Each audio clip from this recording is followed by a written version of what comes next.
Bon, aujourd'hui, on se retrouve pour une nouvelle séance dos biceps. Je te l'avais promis lors de la dernière vidéo. Petit état des lieux. Je suis complètement explosé. J'ai dormi 5 heures cette nuit. Je me sens assez fatigué. Mais encore une fois, quand je regarde mes données, il n'y a qu'une seule nuit sur laquelle j'ai mal dormi. Donc, ça ne devrait pas trop m'impacter. Le déficit est toujours présent. Donc, ça me chie toujours dessus, ça. Mais en vrai, je suis à 2215 kilocalories et c'est plutôt facile pour moi de le tenir.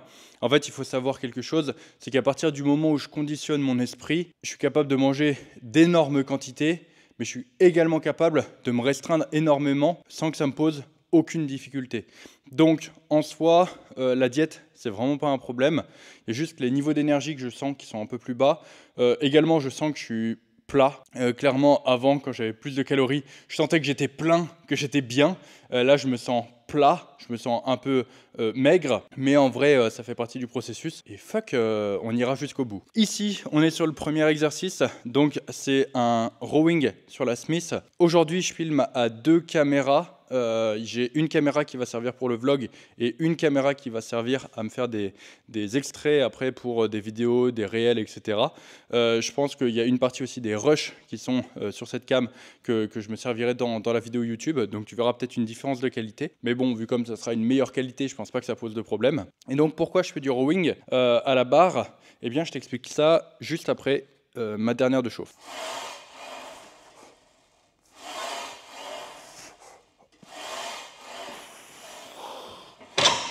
Bon, en vrai, la dernière était très smooth. Donc, je pense que je vais mettre 2,25 ppс pour aujourd'hui. J'ai mis 2 plaques la dernière fois. Donc, ce n'était pas ma dernière de chauffe, c'était mon avant-dernière de chauffe. Maintenant, pourquoi je fais du rowing à la barre? Eh bien, normalement, j'aurais dû avoir un mouvement de hanche, donc mon soulevé de terre sur le belt squat. Ici, le but de ce premier exercice, c'est d'avoir, on va dire, une stimulation sur mes érecteurs. Petit problème, en fait, sur mon mouvement de hanche, donc sur mon soulevé de terre, c'est que je récupérais pas suffisamment de ma séance jambes où je faisais les ischios. Et donc, mon leg curl assis me plombait ma récup et en gros, il me fallait minimum 5 jours pour pouvoir récupérer. Or, il n'y a que 3 jours de différence entre mon leg curl et mon soulevé de terre. Donc, ça a bloqué d'un point de vue de la récupération. J'aurais pu baisser mon volume, mais en fait, j'avais un autre problème. C'est que malheureusement, la plupart des machines pour le dos ici au Gigi, eh bien, je les stack. Et ça fait que je suis assez vite limité en termes d'options, et notamment pour des mouvements avec les coudes assez proches du corps. Donc, en fait, sur le rowing, j'ai vu ici une opportunité de pouvoir eh bien, continuer mes 3 séries sur mon leg curl assis sur mon autre séance, tout en remplaçant du coup mon mouvement de hanche par ça, donc par le rowing, qui va me permettre d'avoir une stimulation effective du coup au niveau des érecteurs, et également le rowing est un mouvement que je vais pouvoir faire avec les coudes assez proches du corps et sur lequel, bon bah voilà, avant que je la blinde, cette Smith, j'ai quand même un peu de marge. Donc voilà pourquoi ce nouvel exercice est dans la rotation, et tu verras qu'il y a pas mal d'exercices aussi qui ont changé. Il y en a qui n'ont pas changé, mais il y en a qui ont changé. Pourquoi? Parce que, eh bien, comme je te l'ai dit, j'avais un souci, c'est que je maxais la plupart des machines. Ok.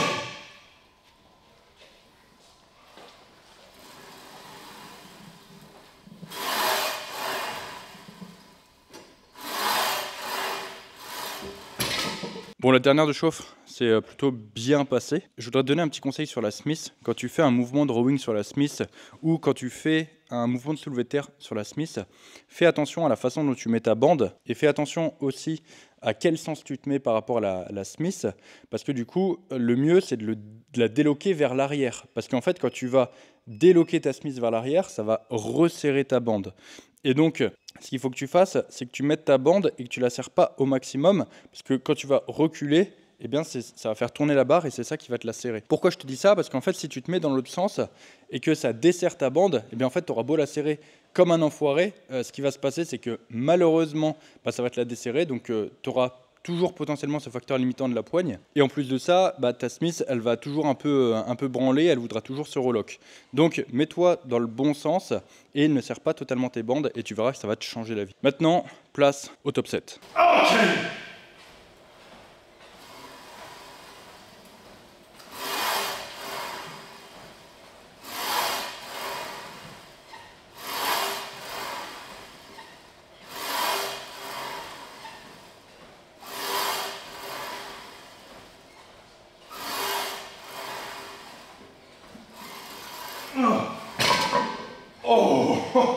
Bon, en vrai, le set, c'est bien passé. Plutôt même très satisfait de la série. Je t'avoue que j'ai quand même fait un jump ambitieux et ça rigole vraiment pas sur cette Smith. Sachant que le plus lourd que j'étais monté sur mon précédent cycle de rowing au libre, c'était 120.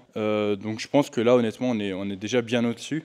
Donc en vrai, j'ai déjà fait un PR alors que tu vois, je suis en déficit. Donc en soi, on est bien et je pense qu'à partir de maintenant, je vais continuer avec une progression un peu plus contrôlée, maîtrisée et surtout, j'ai envie de dire, à l'image de ma situation actuelle, c'est-à-dire moins gourmande. Donc, ce que je vais faire là, c'est que je vais enlever du poids. Tu vas voir, par contre, je vais devoir enlever pas mal de poids. Je pense que je vais enlever 10 par côté. Je vais faire une ou deux séries de plus. Je vais voir comment ça se passe. Mais c'est déjà ce que je t'avais expliqué. Au niveau en fait de ma récupération musculaire actuelle, elle est un peu flinguée. De toute façon, tu l'as vu quand je t'ai parlé tout à l'heure de ma récupération des ischios. Et là, c'est exactement la même chose. Et en fait, entre chaque série, c'est vrai que ça me calbombe la gueule. Et donc, il faut quand même que je doive baisser les poids dans une mesure plus importante pour pouvoir matcher mes fourchettes de reps. Okay.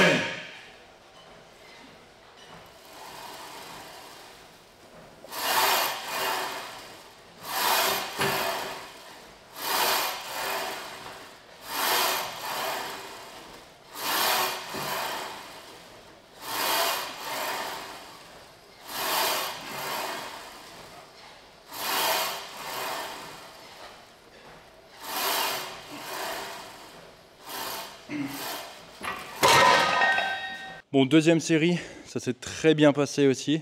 Je sais pas si tu as vu, mais j'ai enlevé du coup 10 kg par côté et j'ai gagné que 4 reps, ce qui est en soi pas énorme. Je vais faire un troisième et dernier set dans une fourchette du coup un peu plus haute. Et ensuite, on ira sur le prochain exo qui sera les tractions. Okay.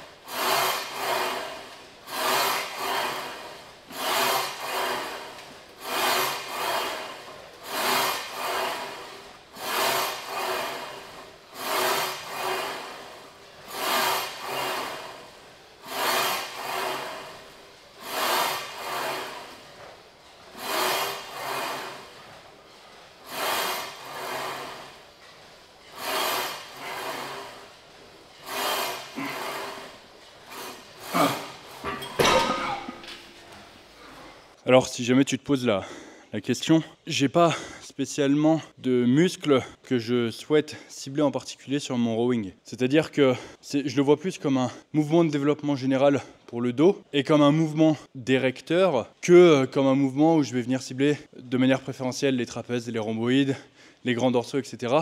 Comme tous les mouvements qui vont venir à partir de maintenant. Ce qui m'intéresse pour avoir un développement complet du dos, c'est d'avoir des tirages dans tous les plans. C'est surtout ça qui m'intéresse. En soi, le rowing, il est juste là pour me permettre d'avoir une stimulation des érecteurs. Et forcément, je vais avoir un peu de grand dorsaux, je vais avoir un peu d'arrière d'épaule, je vais avoir un peu de trappe, etc. Mais dans quelle proportion ? Je m'en bats les couilles. Ce qui m'intéresse, c'est juste de tirer, un peu comme un con, je pose le cerveau. Et ça fait du bien aussi parfois d'avoir ce genre de mouvement. Là maintenant, on va passer au mouvement un peu plus intelligent, avec notamment des tractions dans le plan frontal. Et là, le but, ça va être de, par exemple, cibler un peu plus la partie basse des grands dorsaux, qui sera un peu plus active, surtout de la façon dans laquelle je vais le faire. Après, on passera sur un chest supported row avec les coudes ouverts, où le but, ce sera de mettre vraiment l'accent sur les trapèzes et les rhomboïdes. Et après, on finira avec un tirage dans le plan sagittal, à nouveau pour les grands dorsaux. Mais tu vois, le rowing en particulier ne va pas avoir de focus sur une partie de mon dos, si ce n'est du coup les érecteurs, qui est le but principal pour lequel je le fais là. Voilà, du coup c'était la petite précision. Et c'est important parce que je me rends compte que depuis que j'explique les choses, il y a vraiment beaucoup de personnes qui surcomplexifient les choses. Et en fait, pose-toi toujours la question, avant d'essayer de complexifier les choses, de est-ce que si je change ce paramètre, est-ce que ça va réellement faire une différence sur ma progression ? Si tu réponds non, en vrai, te fais pas chier, parce que tu vas dépenser une grande énergie mentale pour rien du tout. Maintenant, place aux tractions.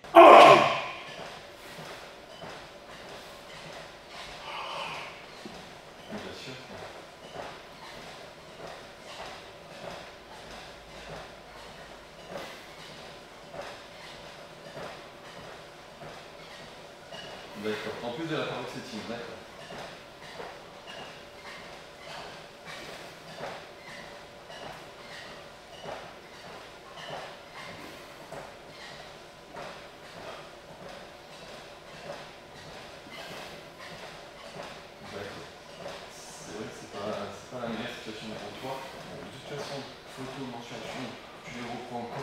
temps. Et bien sûr, vraiment, ça me permet d'évaluer un petit peu l'évolution qu'on a pu avoir sur les 5 semaines. Et peut-être de voir après ensemble s'il y a des choses. Qu'est-ce que je voulais dire par rapport à ça? Oui, bien sûr, on va parler de la nutrition parce que je pense que c'est Joey aussi qui a demandé. Bon, traction maintenant.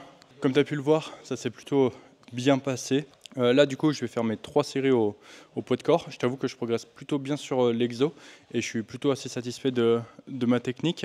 C'est vrai qu'en allant à Paris, je suis resté assez longtemps sans faire du coup l'exo. Et depuis que je l'ai repris, donc c'est la 3e fois, je crois que j'en fais, les perfs reviennent plutôt bien. Au GG, en plus, maintenant, on a de quoi se laisser. On a 2 ou 3 gilets, un truc comme ça. Mais je pense potentiellement aussi peut-être essayer de me lester directement avec les câbles de la Cybex, ça peut être aussi une bonne idée. Quoi qu'il en soit, je vais faire 2 autres séries ici. Je commence à avoir le dos en feu, mais en même temps on n'a rien sans rien et il faut bien passer par là pour avoir des résultats. Ça là-dessus, ouais, c'est vraiment de l'éducation forte où toi tu dois vraiment te dire c'est comme ça et pas autrement. Mais bien entendu qu'il faut que tu discutes, ça c'est sûr qu'il faut que tu discutes avec les copains.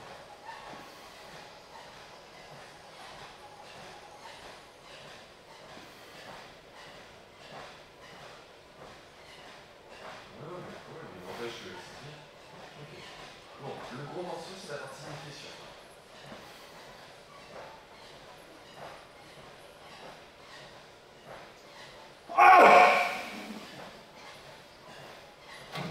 Bon, je sais pas si tu as vu, mais j'ai pas poussé la série aussi loin que tout à l'heure.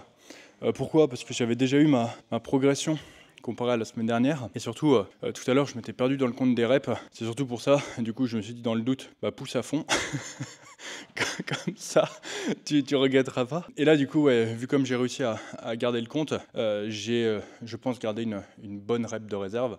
Et ça évitera aussi que potentiellement ma dernière série soit trop basse en termes de répétition. Je t'avoue que ça me flingue bien la gueule. Je suis vraiment très content de ma progression ici. Et j'espère que ça va durer encore un moment. Après, en général, l'avantage du cut, quand même, c'est que sur tous les mouvements au poids de corps, type dips, traction, etc., c'est en général des mouvements où, du coup, vu comme ton poids de corps diminue, c'est plus facile de progresser aussi dessus. Et donc, ça explique aussi pourquoi ma progression a autant augmenté, entre guillemets, sur cet exo, parce que forcément, mon poids de corps a diminué. Donc, tu vois, le déficit a également pas mal de vertus sur certains exos. Après, encore une fois, tout dépend toujours. C'est sûr que si tu as 40 kg à perdre, oui, tu vas devenir très très bon aux tractions et aux dips. Mais par contre, je pense que ton squat, ton développé couché et tous tes autres mouvements risquent aussi d'être pas mal impactés par la variation de tes leviers due à ta modification dans ta composition corporelle.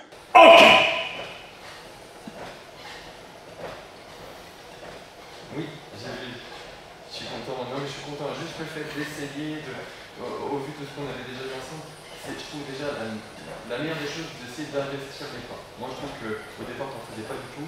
Là, tu t'es un peu discipliné à les faire. Je ne m'attendais pas non plus à ce que du jour au lendemain, tu changes radicalement et que tu fais à faire tes 10 000 stats, tes 10 000. Mais déjà, le fait de faire ce que tu fais, c'est très bien. Donc, je te rends pas plus.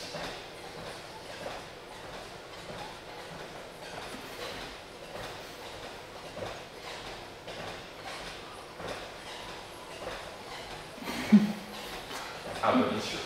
Ah bien sûr.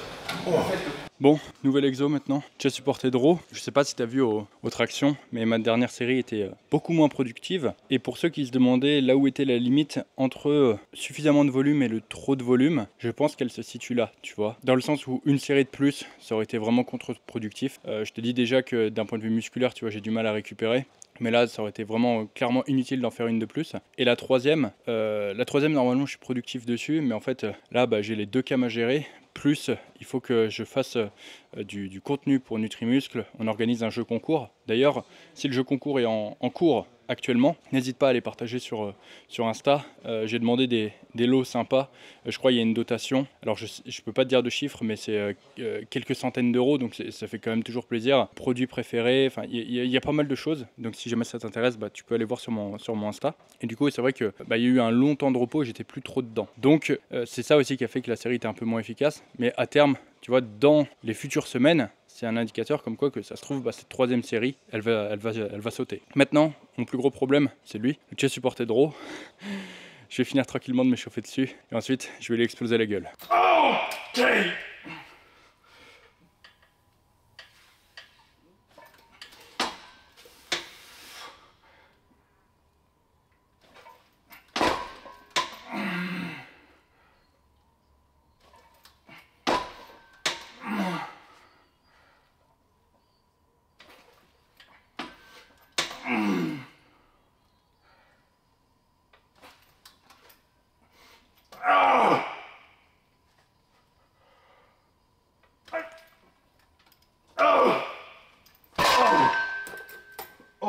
Bon, comme prévu, le set m'a explosé. Là, je vais faire que 2 séries. Celle-ci, oh putain, je vais me péter la gueule. Celle-ci, elle est vraiment extrêmement puissante. Elle m'est rentrée dans les trapèzes là. Ouah, d'une force. Par rapport à la semaine dernière, j'ai ajouté... Elle est où?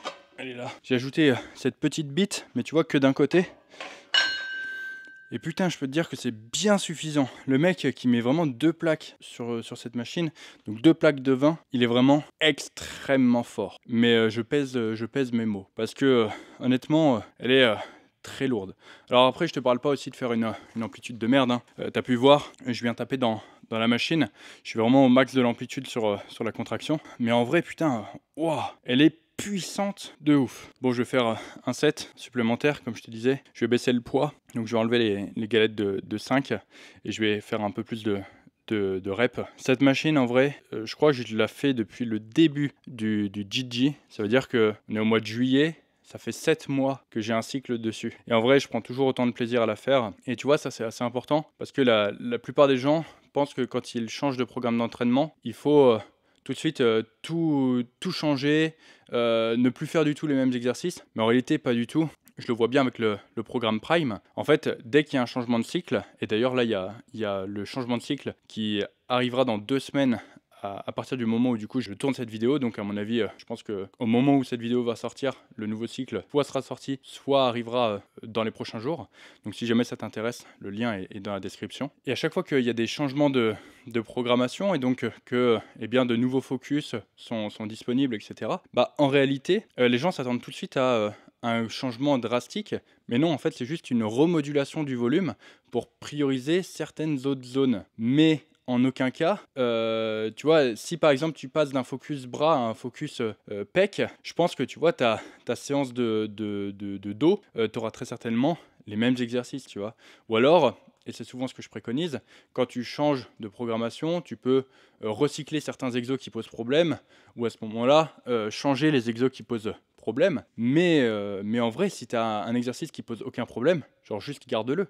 Tant que tu progresses sur un exo, tu n'as aucune raison de le changer. C'est ça qui est ultra important. Et aussi longtemps que ton programme est bien construit, je pense que bah, tu vas le garder un moment. Je veux dire, cet exercice-là, un rowing avec les coudes ouverts, c'est mon seul mouvement pour les trapèzes et les rhomboïdes. Je veux dire, j'ai pas d'intérêt à le virer.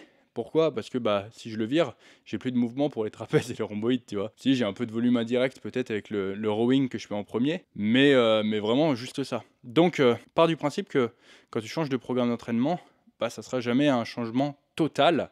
C'est juste, j'ai envie de dire, une réorganisation. Bon, sur ce, je m'échappe, mais il me reste une série à faire. Okay.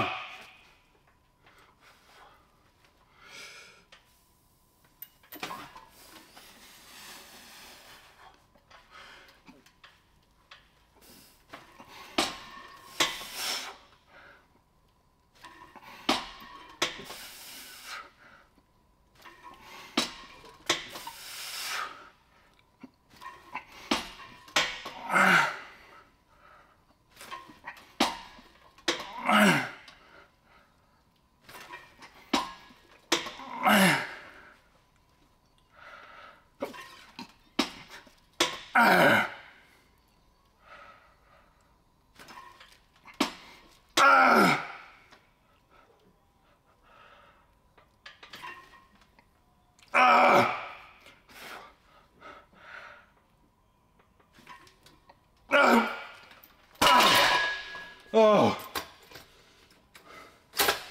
Oh. Bon, tu l'auras compris, après un mouvement de tirage dans le plan frontal, un mouvement de tirage avec les coudes ouverts, il nous reste maintenant un mouvement de tirage dans le plan sagittal. Donc plan frontal ici, plan sagittal ici. Entre les deux, il y a le plan scapulaire. Ça, c'est le petit rappel, si jamais tu étais perdu. Donc, je suis passé sur cette machine de tirage vertical que je fais en unilatéral, parce que malheureusement, en bilatéral, bah, c'est pareil, je la stack, et je la stack avec les plaques calibrées. Donc, en soi, pas forcément très intéressant pour moi de continuer. Il faudrait que je mette un pin et que je rallonge. Puis même au bout d'un moment, sortir la première rep, ça devient trop compliqué. Donc, juste passage en unilatéral. 2 sets ici par côté. Là, il me reste la dernière de ma montée en gamme à faire. Une fourchette de répétition assez courte dans un premier temps, une fourchette de répétition un peu plus longue dans un deuxième temps. Ça ne change pas. Et toujours au plus proche de l'échec. À voir comment je module mes RIR. Mais ici, je pense aller au plus proche de l'échec, étant donné que c'est un nouvel exercice. Donc, c'est un nouvel exercice, c'est la deuxième fois précisément que je le fais. Et du coup, même si je pense être au plus proche de l'échec, en réalité, j'en serai assez loin parce que je ne suis pas encore totalement familiarisé avec l'exo. Okay.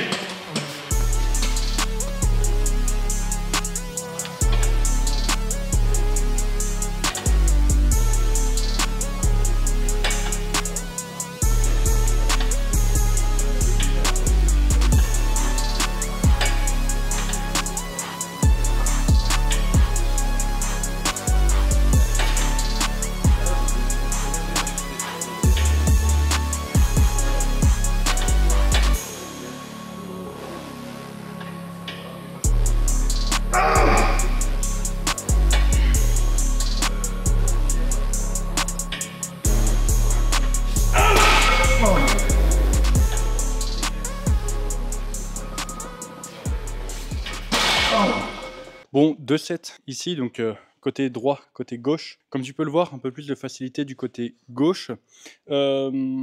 J'ai le biceps qui tire un peu à gauche, donc je pense que en fait, inconsciemment, ce que j'ai fait, c'est que j'ai peut-être réduit un peu mon amplitude à gauche. Et c'est ça qui a fait que, en gros, j'étais plus fort potentiellement du côté gauche. Et également, j'ai pas été... tu vois, j'ai gardé une rep de réserve, mais je suis pratiquement sûr que mon mouvement, que ce soit sur la phase d'étirement ou de contraction, n'était pas totalement identique. Si tu veux, tu as les 2 séries, logiquement, qui sont passées précédemment, donc tu peux t'amuser à essayer de voir.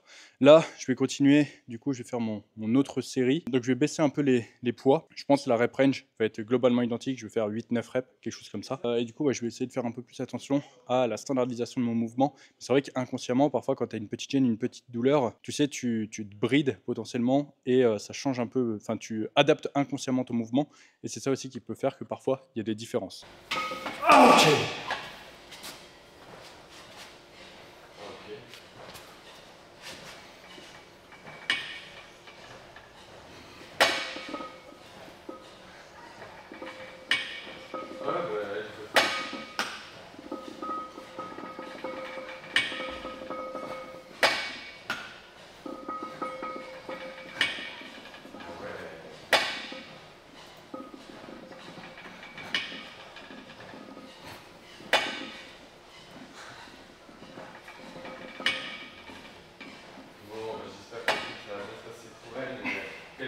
Ce que je vois surtout, c'est qu'elle a quand même du coup, elle est reconnue pour ce qu'elle fait et c'est pas une champion par exemple.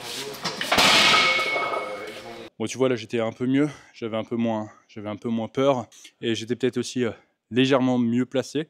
Si je fais un comparatif aussi avec mes séries précédentes, j'ai l'impression que du côté gauche, je me mets plus sur le bord du siège, ce qui fait que potentiellement je suis mieux aligné avec la direction de la résistance et peut-être qu'à droite c'était pas le cas et c'est peut-être ça aussi qui a posé un peu problème tout à l'heure. Quoi qu'il en soit, dernier set et après je vais faire un drop set mécanique sur la Cybex. La nouvelle Cybex du coup je la teste pas mal, je l'aime bien. Bon, elle est exactement comme l'autre, mais c'est ce que je disais la dernière fois. Tu sais, tu préfères toujours plus ton dernier enfant que ton premier. Donc je vais m'amuser avec la Cybex après, tout en faisant mon repas. Très important.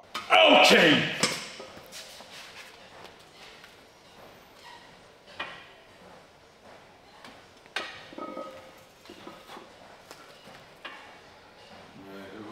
Le statut qu'elle a et on va dire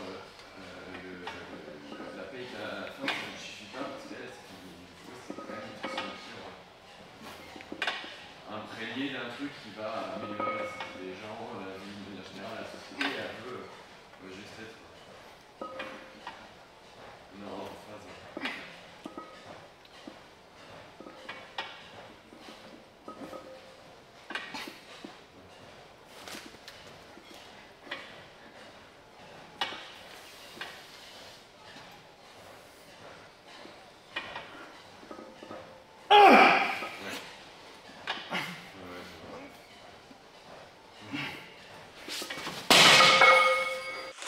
Prends ça, Brigitte.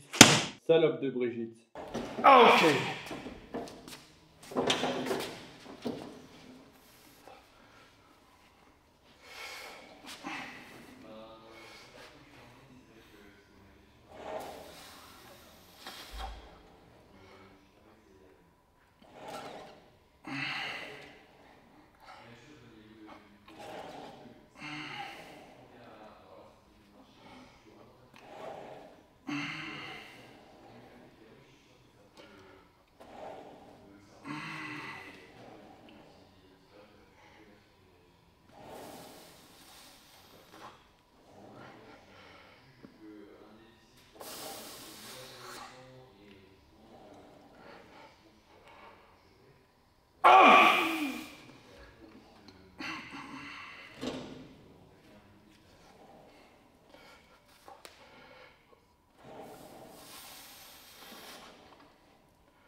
Bon, ici, biceps, toujours un drop set mécanique. Le même principe que lorsque je le faisais sur la Smith avec des haltères.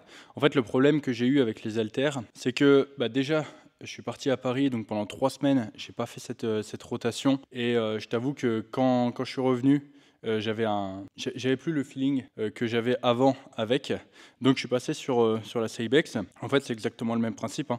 De toute façon, le but, c'est de rester dans le même pattern de mouvement. Et surtout, en fait, c'est beaucoup plus simple de progresser et d'être progressif sur la Cybex. Savoir que les haltères, ici, ils montent de 2,5 en 2,5. Et en vrai, ça t'arrache un peu la gueule. Et en plus, les haltères du Gigi sont vraiment très très lourds. Tous ceux qui sont venus et qui les ont testés, ils mettent entre 4 et 6 kg de moins par rapport aux haltères, par exemple, d'un Basic Fit. Alors, si jamais tu te demandes pourquoi, c'est tout simplement dû à l'équilibre de l'haltère. On a déjà parlé pas mal de fois, notamment dans le podcast. Mais voilà, donc les haltères sont extrêmement lourdes et en plus, ça rajoute de la difficulté pour progresser. Ici, je peux vraiment être progressif, je suis bien, je suis stable.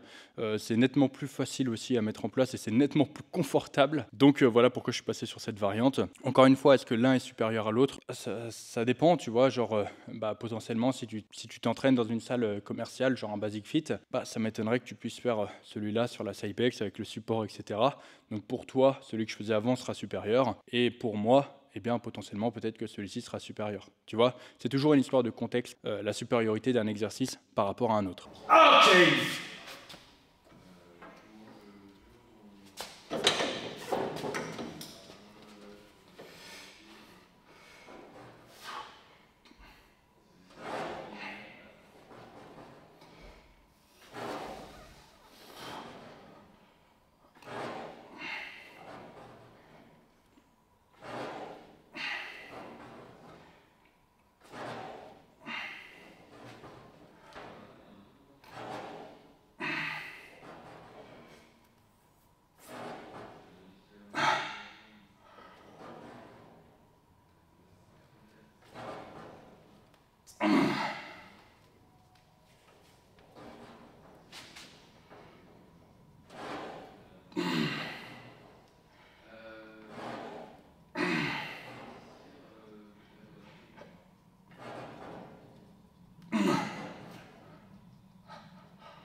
Bon, Rémi est à côté, ce qui fait que je vais pas pouvoir faire le post-workout comme d'habitude. Donc pourquoi ne pas faire un petit physique update? Je vais régler la cam comme il faut. Comme ça, on va discuter aussi un peu de la suite du cut, un peu de lumière.